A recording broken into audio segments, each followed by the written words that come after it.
So if a child is getting picked up by their parent, you need to think that one through. That's why the case with my client I told you about. Yeah. Who was paying Well, for that's it. where you see. That's the argument for conjoint. That's where you really need to work with everybody. Oh. Well, that's I know. You're going to go, John. That's easier said than done. I know. But here's how you make that go. You want the metaphor that I used to use? It's really simple. I would usually get the first session if it's a minor. Well, I was required. Okay, but it was I was required if the person was. I think it was. Well, that's right. They changed the law though. It turned to 14 then. But if the kid was living at home, I would always meet with the parents the first session, even if the whole deal was it's individual for that person. And I would say to I would be kind of hardcore, and I would say, they say, well, it's Johnny, and he's a slacker, and all that kind of stuff. And I go, okay, great. I go, but do you realize that he can only change to the extent that the whole system changes? And I said, think of a mobile, and they go, yeah. And I go, so like when you pull on a mobile, or mobile, however you want to say that, when you pull on that, what happens to all the other things that are connected to it? A mobile is like those things that hang, and they have like little wire hangers, and they have little things dangling from them. Like you can give it to maybe an infant sometimes, and they play with them. Got an idea, but cool, no problem. No, it's kind of like you have a string hanging from the ceiling, and then you have maybe a little things hanging from it.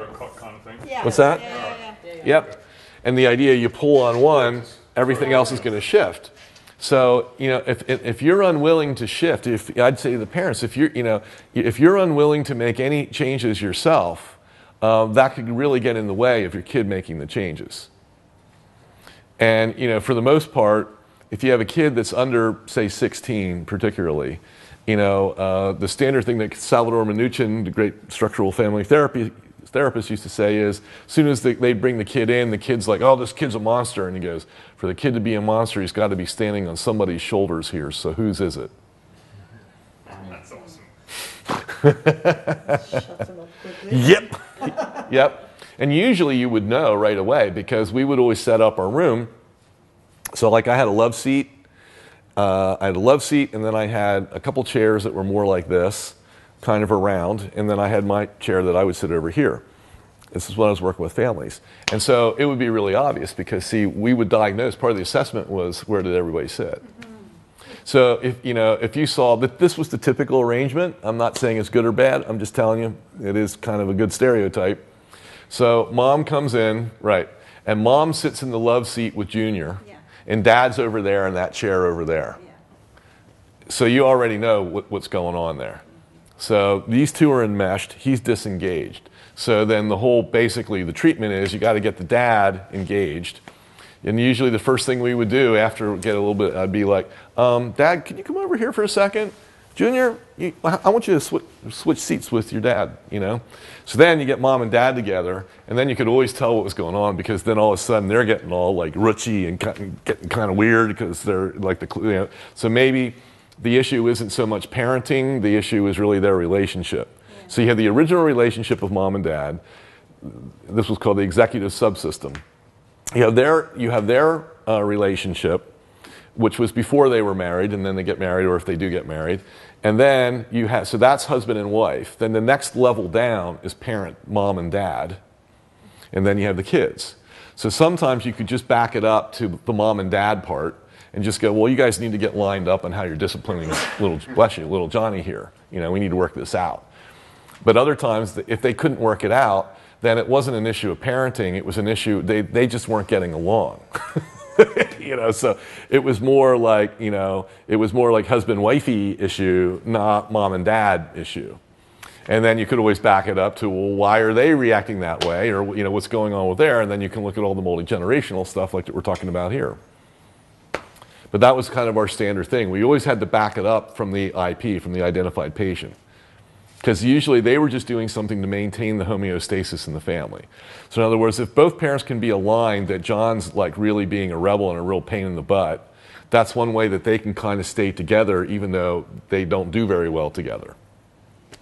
But then when they try to do anything other than blame him, what happens is then they disagree on how they should be disciplining him. See, and that's why most people come for therapy, if it's for family therapy. That's usually the standard deal. Get the idea?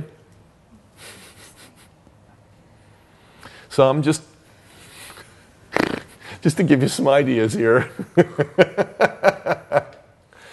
So, all good with this so far? So you got it? So everybody understands. So then the 6-hour bit, that's important. So just think in terms of, tell your person if they have a relative amount of freedom, it'd just be like, can you just chill for the rest of the day? Go do something nice. Work out, take a nap. Flight tank. What's that? Flight tank. Yeah, yeah, right. That would be good. Yeah, go on a float tank afterwards. Well, I have one over in the other room there. Just go ahead and... So just for, if he's getting picked up by the mom, should I suggest that not happen, or just future pace? You would know better than me. I mean, any of those could be possible. Okay. Any of those could be possible, but you would need to find out. You would need to find out what she says to him afterwards. Yeah.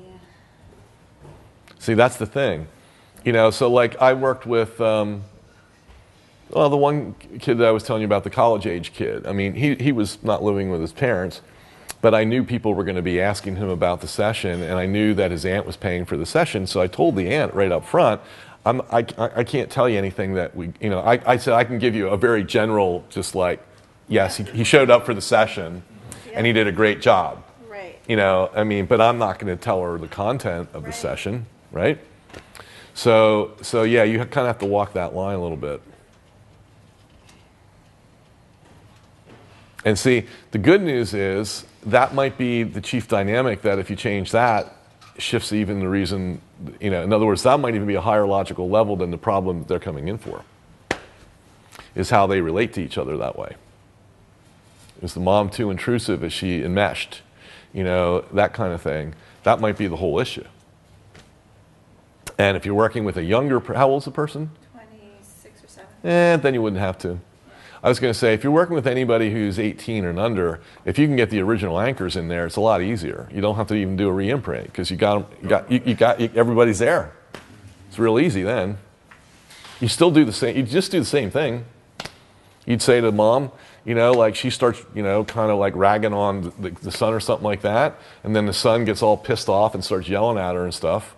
So then you stop it, and you look over at the mom and you go, What is it that you really, what is it that you wanted to have happen here? Well, I just wanted him to take the garbage out. Well, then you do the Dr. Phil line. So you wanted to take the garbage out. So what you did was you started yelling at him, and now he's yelling back, and he's not taking the garbage out. So how well is this working for you? That's the leverage. And then you say to mom, you say something like, okay, so do you really want him to do that? Is that really your sincere motivation? Or are you just trying to are you picking a fight? And I would say that. Richard Bandler would take it a step further, because he'd say, Richard would say, and if you tell me that you're really doing it to help him, and you don't, you're a fucking liar. That's what Richard, there was a transcript of that. You're a fucking liar. Wow.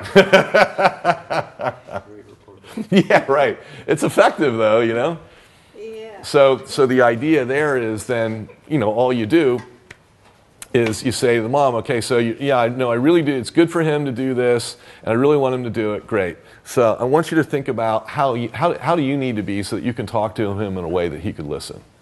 And all you do is you just do an anchoring job with her. And then if he's got a trigger to her voice, then you do an anchoring job on that. Then you say, okay, let's talk about taking the garbage out. That's like the test. And then that's all you do. It's the same thing. But then you're working with all the original anchors, see? And all you are is a traffic cop. That's all you are. You just stop once you see what the pattern is, so that you can see it, because you'll see it right in front of you. And you don't let them talk to you. They have to talk to each other. So if it's a husband and wife and they're having financial problems, and each of them is trying to tell you, the therapist, what their take is on it, you're going to be really tired at the end of that session.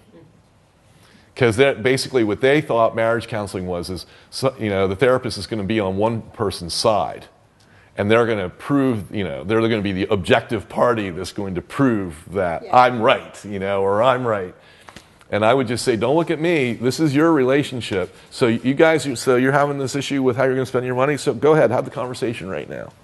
And I would sit back. And they'd start to look at me. I go, don't look at me, look at him. Or don't look at me, look at her. And see, what that'll do is that'll bring up the trigger. See, then you see it. Then you just go, stop, time out. So now you don't have to imagine, like, can you remember a time when? Because you just got it. It's like right there. So that's the value of it. It's just that you have to be really careful to not get sucked in, because families are really powerful. Yeah. And it's really easy to get sucked into the system. And they're going to try to do that. It's because they're going to try to keep the homeostasis the same. Yeah. But if you know how to handle that part, you're doing NLP 101. I mean, you're doing the absolute, all you're doing is just anchoring or chunking up on highest intention. That's basically all you're doing the whole time. So is that what you were intending? No, it's not. Great. So do you realize what you're doing is not getting that? Oh, yeah, right. Okay. So is that what you're really intending? Yeah. Well, would you like to be able to get in a better frame so that you can do that? Okay, great. Then you do the piece of work with them. Or if the other person gets triggered by somebody's tone of voice or look on their face, you do the piece of work just like you would if they were coming to see you. Every time the boss gives me this look, I get this bad feeling. It's the same thing. It's just now you don't have to have them imagine it because it's right in front of you. Right. Get the idea? So, do we hit the epigenetics and family therapy stuff here well enough? Great. So what we'll do